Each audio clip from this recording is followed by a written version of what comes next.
Hello, welcome back to another illustration vlog. In my next illustration series, we will be going back to some recordings from March, earlier this year. During this period, I was dedicating time to creating one new artwork each month with the theme of a fairy tale and childhood story.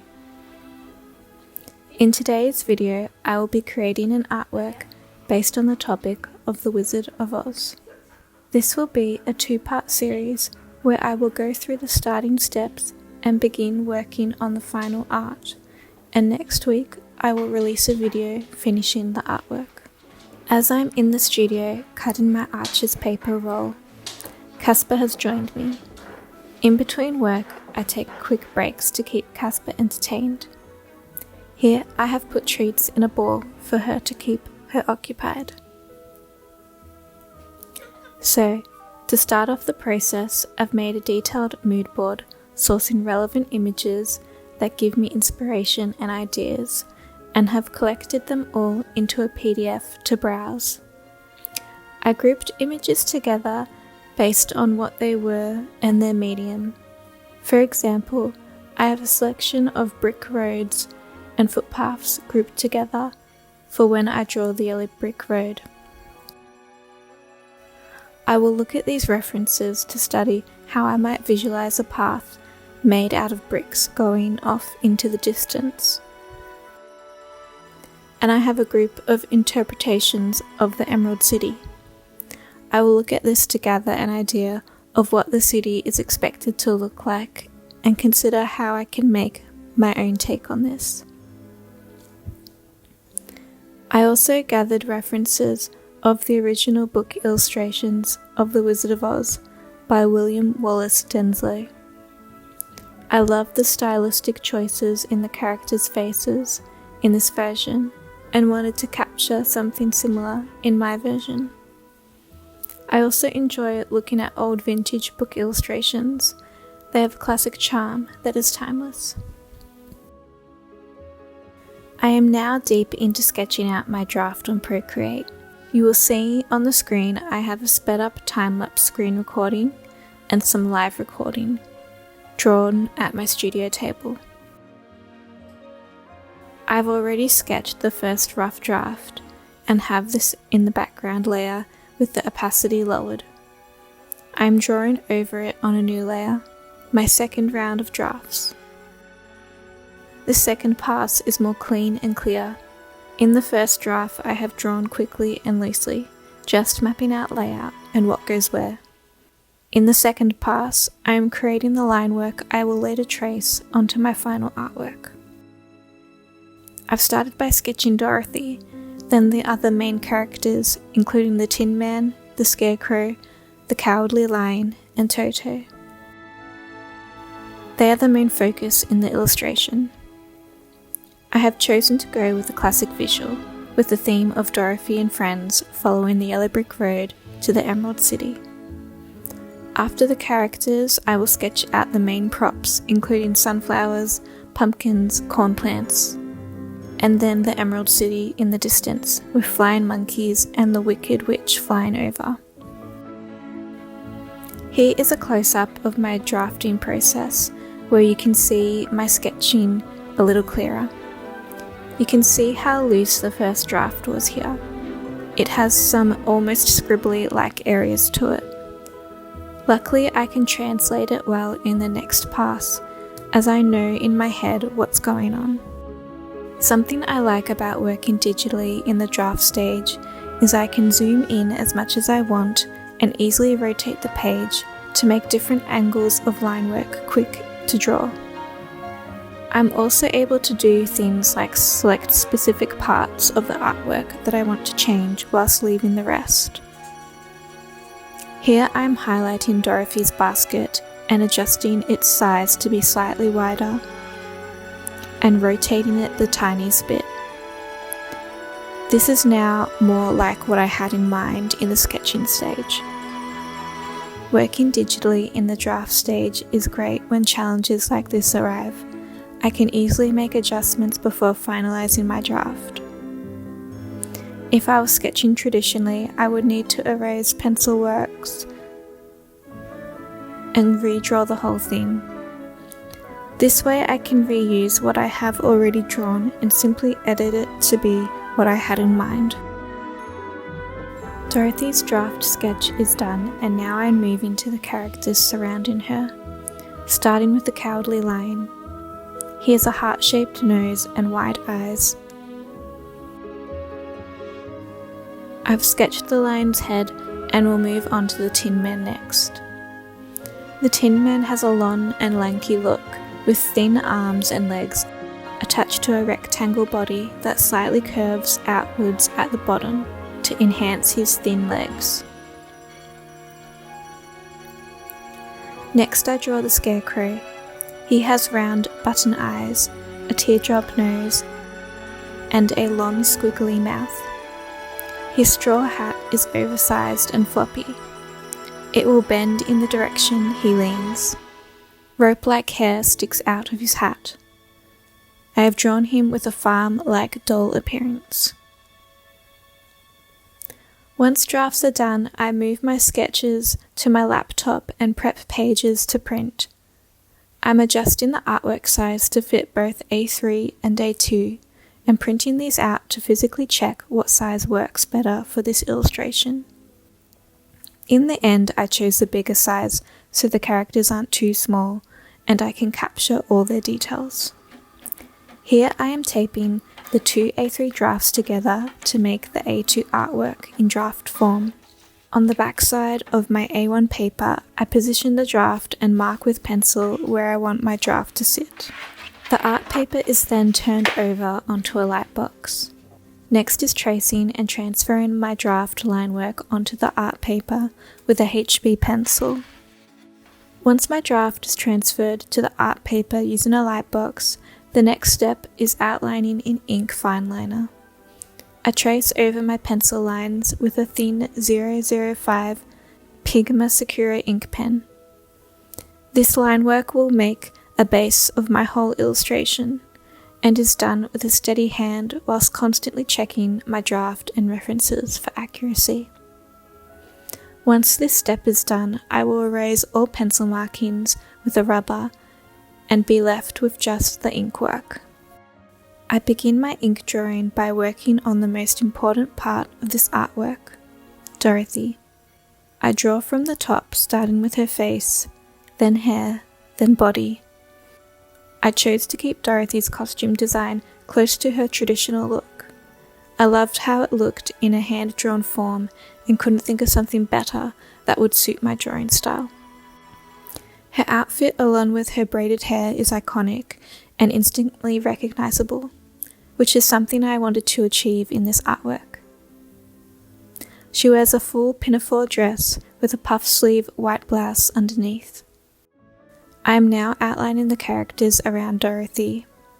As I go through each drawing stage in this illustration, I will follow a similar pattern, drawing the characters first, then surrounding props, then moving up the artwork into the background. When outlining the Scarecrow, I use thin lines to capture the idea of what my artwork is going to be before I start rendering. For the Tin Man, I'm drawing his shape and details, from his funnel hat to his pointy Pinocchio-like nose. Overall, the Tin Man's design combines elements of whimsy and technical aesthetics. I wanted him to have a goofy look whilst also being strikingly mechanical. I think this brings out his emotions of wanting a heart whilst being trapped in a machine's body. I'm also drawing engravings on his metal suit. I designed parallel geometric lines that run across his top body and form a heart engraving on his chest. This line work helps to fill the empty space, and the straight lines emphasize the synthetic body. Whilst I'm working on this area of the paper, I sketch out the corn plants creeping out behind the Tin Man. I've included elements like corn, pumpkins and sunflowers at the start of the yellow brick road as they represent Dorothy's transition from her Kansas farm origin to her journey to the Emerald City. Moving through the artwork, I'm now filling in line work for the Cowardly Lion. I've chosen to visualize the lion on 4 legs rather than 2 like a human. My reasoning behind this is simply that I think it looks better and has a more whimsical feeling. And this is not an old live action film where an actor is wearing a costume and would look silly on 4 legs. In drawing form, I have the freedom to create a character that works on all 4s. And we cannot forget Toto. I'm drawing Toto, helping lead the way across the yellow brick road. Now that I've drawn the line work for the characters, I'm moving to the surrounding props in the foreground of the artwork. The corn, pumpkins and sunflowers at the start of the yellow brick road help to fill the environment and add visual interest with elements we recognise as part of the Wizard of Oz. These plants are symbolic of growth and harvest.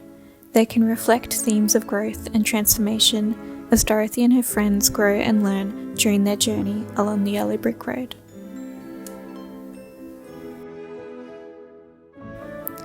Moving on to the next important element in this illustration, I am filling in the line work for the Emerald City.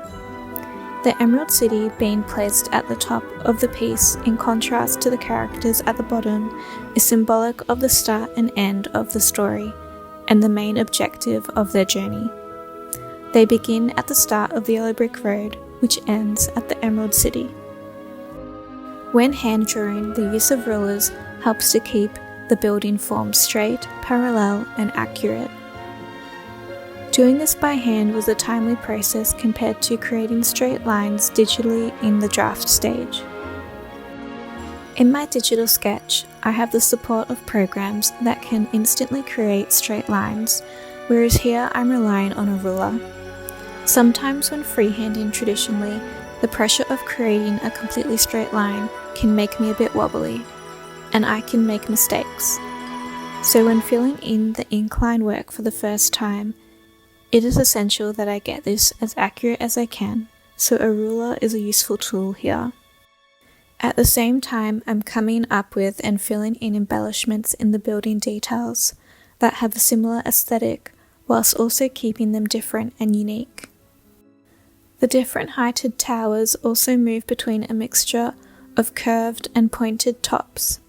This is similar to other versions of the Emerald City, but could represent a visual contrast between the characters that are labelled as good and evil. For example, the Wicked Witch of the West wears a pointed hat and is labelled as bad, whereas Glinda the Good Witch of the North wears rounded curved dresses and has good in her name. Lucky Last is outlining all the tiny bricks along the yellow brick road. Drawing each individual brick took what felt like forever, and the repetitiveness of it is why I left it till last to complete. The outlining process is now done and I get to move on to the first round of rendering. For this part 1 time-lapse, we will see me rendering the characters and surrounding props. For part 2 next week, I will continue rendering the rest of the elements in this artwork and continue to work on a second render and then finishing details. I always start with the finest pen that I use to draw, being the 005 fineliner, and then layer afterwards with thicker pens when more rendering is needed. I start by filling in detailed strands of Dorothy's hair. I work my way up from the bottom of her braids to the top of her head. I love drawing hair and creating the shine in between braids and the darker areas where the hair folds. I created fine lines over the whole hair that follows the direction of the hair with lines breaking in the middle of the braids to indicate light hiding those details. I then go back over the hair and draw in darker areas to create form and shadows. Next, I work on highlighting the bow ties and her facial features by making darker lines in these areas. I begin working my way down the character, rendering her neckline and puffy sleeves. I work on the outlines of the clothing first, creating darker lines so we can clearly make out silhouette and form. I then use cross-hatching to render in shadows that form from the sides of the sleeves and indent and crease markings on the bottom of the sleeves. This helps create the illusion of form and highlights how rounded this area is. I start working on the handle of the picnic basket and then the shirring details in her bodice. The decorative element of the shirring creates a row of tiny gathers, meaning a lot of indented areas that need to be darker with further line work. Working on her mid-length skirt now, I add darkened lines to the shape of her dress and then layering lines of fabric, folding in and out. I add small repeated horizontal lines down these initial vertical lines to begin the shading process. I then go back over with wider horizontal lines, layering over the top and creating cross-hatching renders. There is more shading coming from the left of her skirt as her character is positioned to the left of the page, facing towards the right. This helps indicate that the sun is facing her front and shadows are forming behind her. I then render her mid-length socks and ruby red shoes. As the shoes are a standout in Dorothy's costume, their tone has been rendered dark. This gives reference to the dark red colour and makes them more noticeable. Dorothy's first layer of rendering is complete, and I now move on to shading the Cowardly Lion's details, starting with his nose. I render it almost black, and then work on darkening small fur outlines around his mouth and face. I darken the details of his eyebrows and inside of mouth, and then move to the mane. The Cowardly Lion has a large bushy mane that frames his face. The largeness of his mane helps emphasize his identity as the king of beasts. Similar to working on Dorothy's hair, I will work over the whole mane, adding repetitive hairlines to cover the mane area. I then add dark lines around the outlines of his clumps of hair and curls. I shade shadowed areas with cross-hatching to finish.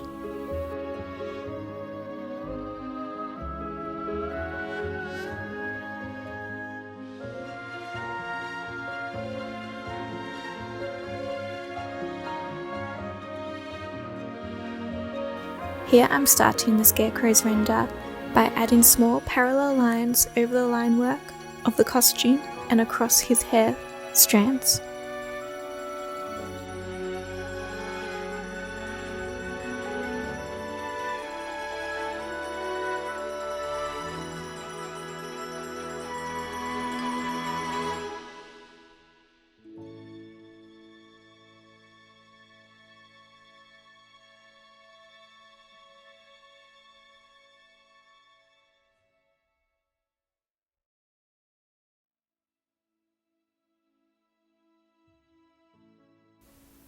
Onto the Tin Man render, I will repeat the same effect. Small horizontal line work is made over his whole body.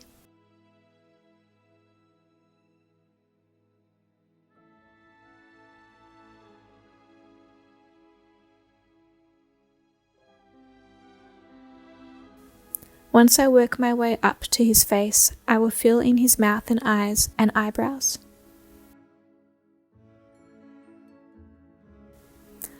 While I'm in the area, I will continue this effect on the corn plant, darkening the outlines of its stem and corn heads.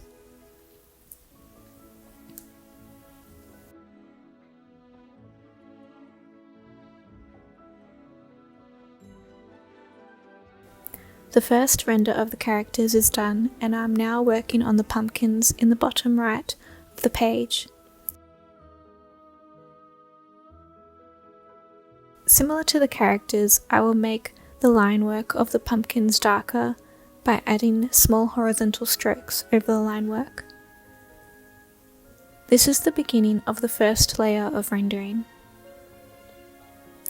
Once the bodies of the pumpkin are done, I will repeat this technique with the surrounding leaves, vines, and grass markings.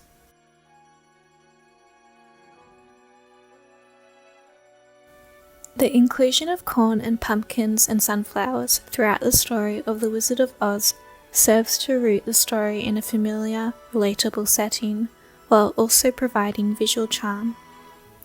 They are a cheerful aesthetic and enhance the whimsical and magical atmosphere of Oz.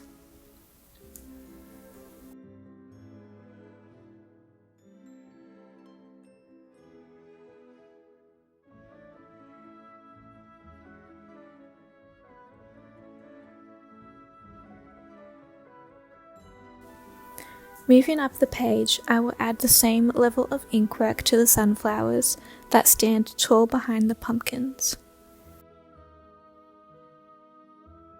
I will begin filling in the dark tones in the middle of the sunflower and then work across all surrounding plants, including the extra sunflowers and corn plants.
This time-lapse recording of my Wizard of Oz inspired illustration is the third I have published on this platform of my fairy tale art series.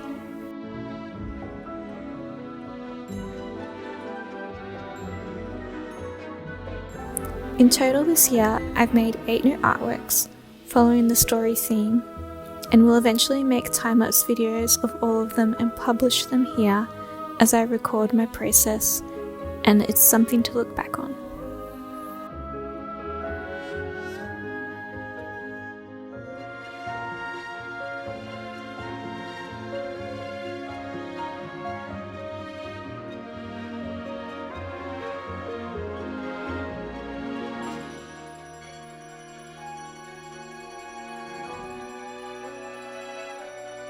I enjoy working on these timeless themes, and have since gone on to making greeting cards, geek clay prints, stickers, bookmarks, and wrapping from my artworks.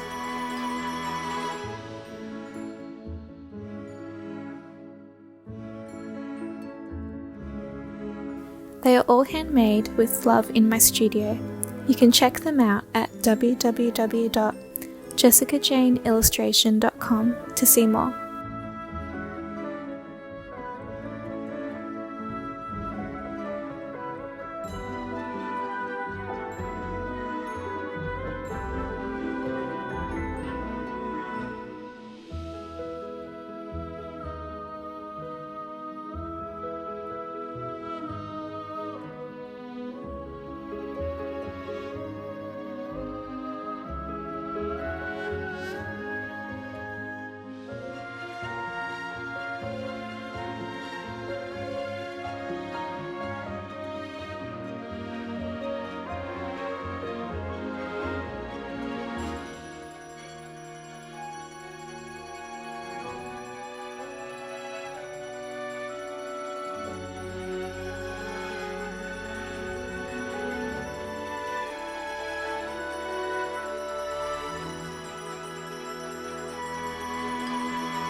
To finish off this section of the piece, I am going back over the area of the artwork that I took a break from previously.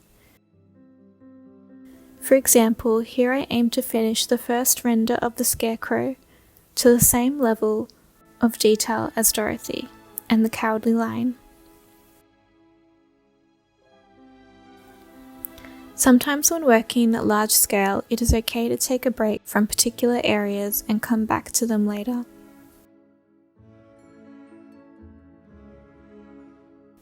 Here I am filling in the darker details of the scarecrow, like the ribbon, button eyes, nose, and eyebrows.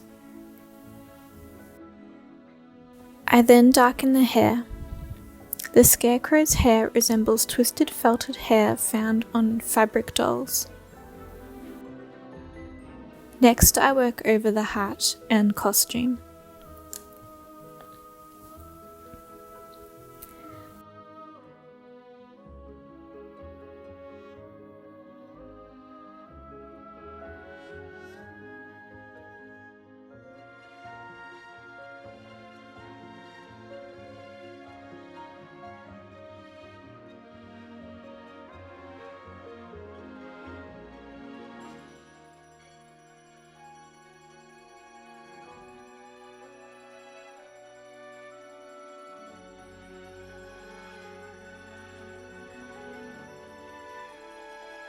Coming back to the pumpkins, I am working on filling the tone and shadowed areas with the cross hatching.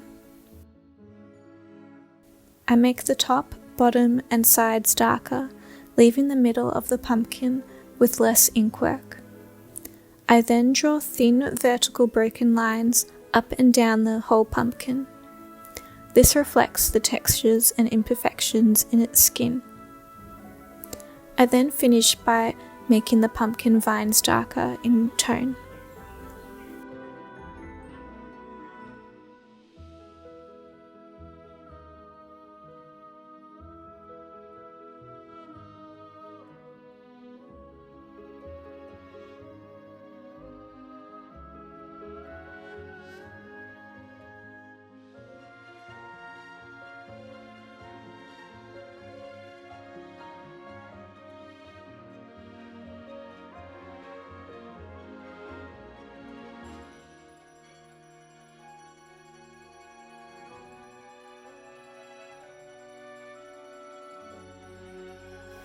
Adding my last touch of detailing to the sunflowers, I will work over outlines of leaves and petals more in areas that could use more highlighting.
For the corn plants, I work on the corn heads by outlining the tiny pieces of corn, making tiny circles repeated inside the corn head area.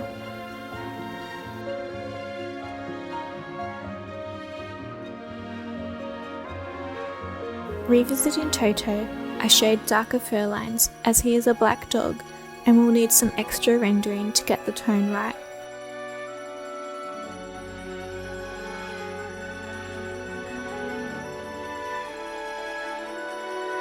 I've come back to the Tin Man as he could use some more shading to get the render level similar to the character of Dorothy.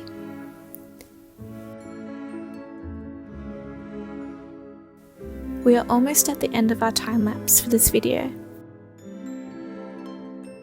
Next week I will release the final video of this 2-part series during The Wizard of Oz.